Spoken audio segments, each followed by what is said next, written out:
What on earth is wrong with this little concept called democracy? See, what happens is, you stand for election, you tell people what you're going to do, and I know we're not used to it because we expect them to lie to us, but what Trump has done is get elected on a ticket and then within the first week say, I am going to do this. How can anybody in America or anywhere else in the world complain when all the man has done is what he promised he'd do in the campaign? Well, it's a very good point. He said he was going to do it, and now he's doing it. So why is everybody surprised? Yeah. You know, you also factor in the fact that everybody's saying, "Oh, this is so prejudiced. This is not who we are as Americans. This is not right."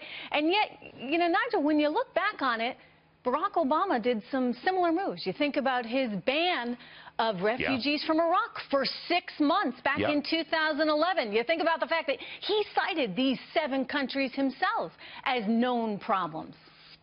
So how is that tremendously different?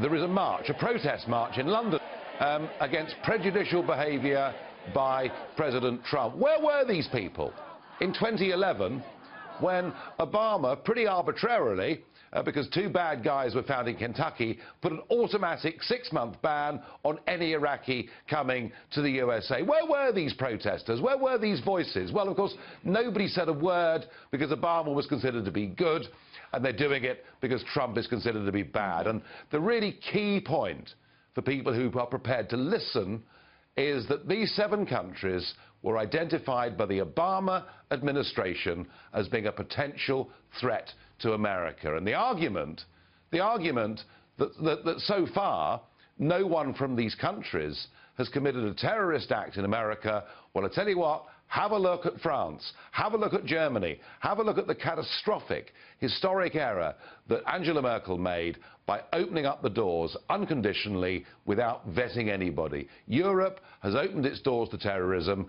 and what President Trump is trying to do is to make sure that America does not make the same mistake. And yet, Nigel, it's become so political. To your point, nobody said boo when Obama said no one's coming in from Iraq for 6 months. No one said boo. And yet you look at all the commotion and all the hysteria right now, Nigel, as a result of this. Does that tell you it's just because it's Donald Trump and they want to, the media wants to, the left wants to scare people? Yes. Yeah? Yes, yes, and yes. Of course, absolutely. Believe me, these people, these liberal mainstream media, I watched this all, many years ago. I watched Reagan, I watched Thatcher, and I watched that liberal media never, ever, ever accept the fact they were in charge of their respective countries. And the same is true of the Trump administration. These people will never give up their endless criticism, and there will be a minority, a very noisy minority, who will protest on the streets, and frankly, all they're trying to do is turn the clock back. 2016 was a year of political revolution.